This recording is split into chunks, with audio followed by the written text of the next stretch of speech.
అందరికీ నమస్కారం అండి. నా పేరు విజయ్ నాగవేరు. థ్యాంక్స్ అలాట్ మన రెస్పెక్ట్ సినిమా నాకు ఛానల్ ఎంతగా ఆదరిస్తున్న ప్రతి ఒక్కరికి చాలా చాలా thanks. Again came back with one more casting requirement అండి. ఇది వచ్చేసి శ్రీ పినాకా క్రియేషన్స్ అంటండి.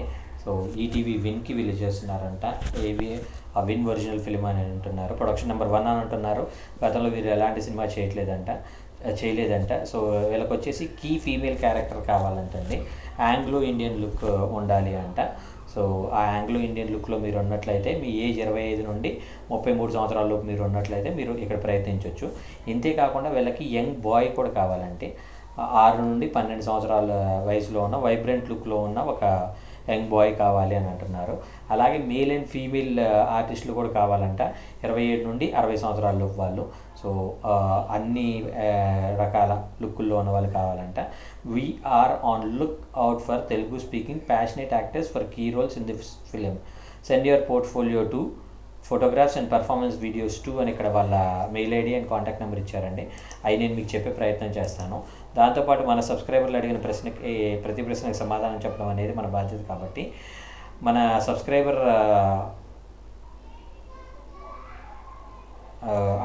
హర్షవర్ధన్ గారు అడిగారండి. సో సార్ ఇప్పుడు ఒకవేళ జూనియర్ ఆర్టిస్ట్గా వెళ్తే ఇంకా ఆర్టిస్ట్గా అవ్వలేమా సార్? లైక్ ఈ కాస్టింగ్ అంటే ఓన్లీ జూనియర్ ఆర్టిస్ట్ కోసమా పిలుస్తున్నారా? క్యారెక్టర్ ఆర్టిస్ట్గా రోల్ రావాలి అంటే ఎలా ట్రై చేయాలి సార్, కొంచెం చెప్తారా అని అడగటం జరిగిందండి. సో హర్షవర్ధన్ గారు, నేను మీకు చెప్పేది ఏంటి అంటే ఇదే ప్రశ్నకి చాలాసార్లు సమాధానం చెప్పున్నాను ఇప్పటికే. బట్ స్టిల్ ఇంకొకసారి మీకు అర్థం అవడం కోసం కొంచెం డీటెయిల్గా చెప్పే ప్రయత్నం చేస్తాను. ఇప్పుడు ఫర్ ఎగ్జాంపుల్ జూనియర్ ఆర్టిస్ట్ వేరండి, కంపెనీ ఆర్టిస్ట్ వేరు, అలాగే ఆర్టిస్ట్ వేరండి. ఇప్పుడు జూనియర్ ఆర్టిస్ట్కి, కంపెనీ ఆర్టిస్ట్కి ఉన్న తేడా తెలుసుకుందాం. సో జూనియర్ ఆర్టిస్ట్ అంటే ఏంటి అంటే, ఇప్పుడు ఫర్ ఎగ్జాంపుల్ మీరు హీరోయిన్ ఒక క్లాస్ రూమ్లో కూర్చొని చదువుకుంటున్నారు. ఆ వెనకాల ఇంకొంతమంది స్టూడెంట్స్ కూడా ఉంటారు కదండి, వాళ్ళని జూనియర్ ఆర్టిస్ట్ అంటారు. ఇప్పుడు ఫర్ ఎగ్జాంపుల్ ఈ ఒక సీను కాఫీ షాప్లో షూట్ చేస్తారు. అందులో ప్రొటగనస్ క్యారెక్టర్స్ లైక్ హీరోయిన్ ఫాదర్ ఇద్దరు మాట్లాడుకుంటున్నారు. వీళ్ళిద్దరు మాట్లాడుకుంటున్నప్పుడు ఇంకా బ్యాక్గ్రౌండ్లో కూడా కొంతమంది కాఫీలు తాగుతూ పాసింగ్ అవుతూ ఉంటారు కదా, వాళ్ళని జూనియర్ ఆర్టిస్ట్ అంటారు. అలాగే ఫర్ ఎగ్జాంపుల్ ఒక పార్క్లో హీరోయిన్ కలిశారనుకోండి, వాళ్ళలాగే ఇంకొంతమంది ప్రేమ పక్షులు మనకు కనిపిస్తూ ఉంటారు కదా, వాళ్ళని జూనియర్ ఆర్టిస్టులు అంటారు. అంటే వీళ్ళకి ఎలాంటి డైలాగ్స్ ఉండవు.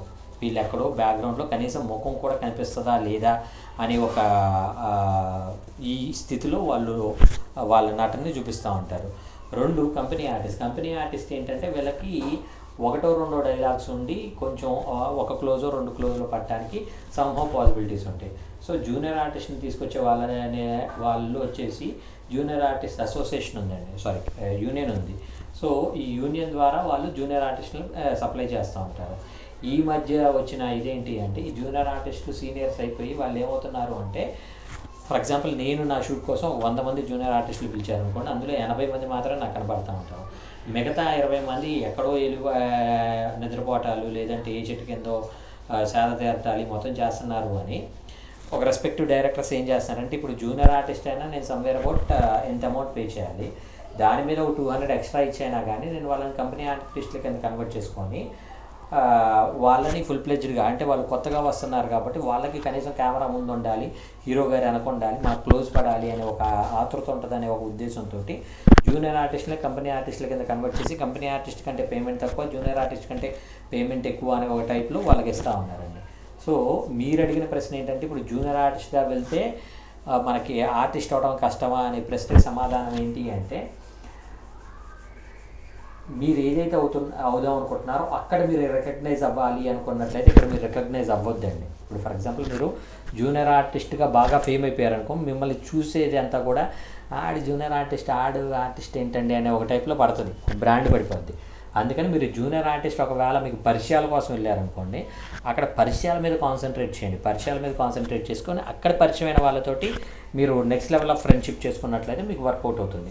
ఫర్ ఎగ్జాంపుల్ మీరు అనిల్ రావుపూడి గారి సినిమాకి వెళ్ళారు, లేదంటే మీరు త్రివిక్రమ్ గారి సినిమాకి వెళ్ళారు, లేదంటే మీరు రాజమౌళి గారి సినిమాకి వెళ్ళారు, లేదంటే మీరు బోయపాటి గారి సినిమాకి వెళ్ళారు. ఇప్పుడు బోయపాటి గారు కావచ్చు, త్రివిక్రమ్ గారు కావచ్చు, అనిల్ రావుపూడి గారు కావచ్చు, సో కాల్డ్ అలాంటి డైరెక్టర్స్ ఎవరో మిమ్మల్ని దేకరు. ఎందుకంటే you are just a junior artist for them. ఇప్పుడు అక్కడికి వెళ్ళిన తర్వాత మీరు చేయాల్సిన పని ఏంటి అంటే, అక్కడ అసిస్టెంట్ డైరెక్టర్స్, అసోసియేట్ డైరెక్టర్స్ ఉంటారు. సో ఆ అసిస్టెంట్ డైరెక్టర్స్ అసోసియేట్ డైరెక్టర్స్ వెళ్ళి ఒక నమస్తే పెట్టి అన్న నా పేరు సో ఇలాగ నేను ఆర్టిస్ట్ అవుదామని వచ్చానన్న, ఏదైనా ఉంటే చెప్పండి మీకు అని.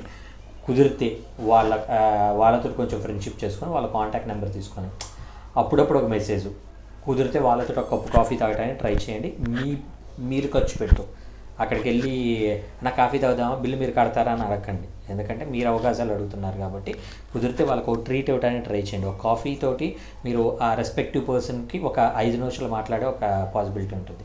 కుదిరితే మీరు ఎక్కడైనా మీకు ఆయనకి మధ్య కాఫీలో వర్కౌట్ అయిన కాన్వర్జేషన్ తోటి మీరు ఏం చేస్తారంటే నెక్స్ట్ లెవెల్లో వాళ్ళని ఎక్కడైనా రెస్టారెంట్, మీకు మంచి రెస్టారెంట్ అనిపించింది అనుకోండి, అక్కడే వాళ్ళని లంచ్కి తీసుకెళ్ళడానికి ట్రై చేయండి.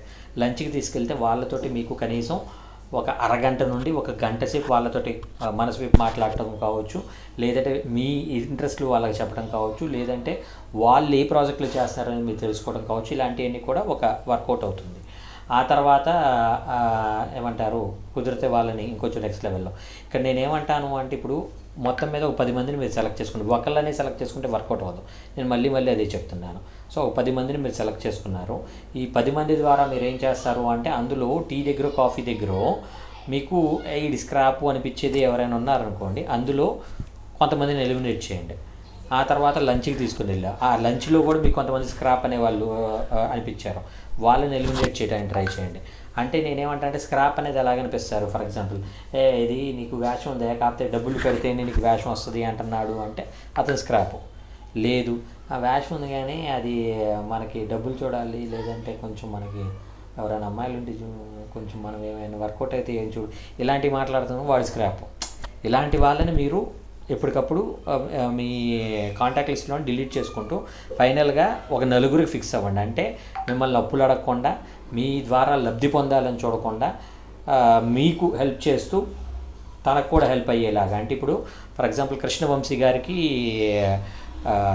బ్రహ్మాజీ గారి ఫ్రెండ్ అయినట్లు, try to be a friend of respective associate director or assistant director, so that one fine day వాళ్ళు డైరెక్టర్ అయినప్పుడు మిమ్మల్ని బ్రెయిన్లో పెట్టుకుని వాళ్ళ అవకాశాలు ఇవ్వడానికి పాసిబిలిటీస్ ఉంటాయి.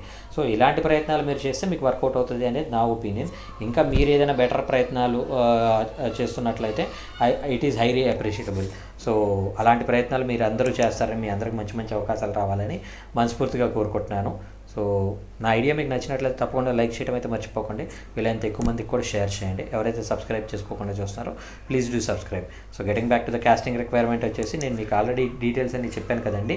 వీళ్ళ కాంటాక్ట్ మెయిల్ ఐడి వచ్చేసి sripinaka@gmail.com. స్పెల్ చేస్తాను, క్లియర్గా నోట్ చేసుకోండి. SRI శ్రీ PINAAKA pinaka@gmail.com అనేది వీళ్ళ మెయిల్ ఐడి అండి. వీళ్ళ వాట్సాప్ నెంబర్ వచ్చేసి 9030521990. I repeat 9030521990. సో డిస్క్లైమర్ అనేది మీ అందరికీ తెలిసిందే కదా. పర్టికులర్ కాస్టింగ్ రిక్వైర్మెంట్కి నాకు ఎటువంటి వ్యక్తిగతమైన లావాదేవీలు లేవు. ఎవరైనా మిమ్మల్ని డబ్బులు అడిగినా, మిమ్మల్ని మోసం చేయడానికి ట్రై చేసినా దయచేసి వాళ్ళ దుబాయ్ అనండి. సో జెన్యూన్ వాళ్ళు మీకు దగ్గర అవుతారు. సో జెన్యూన్ వాళ్ళతో ట్రావెల్ చేసే ఒక ప్రయత్నం అయితే చేయండి. So thank you and all the best.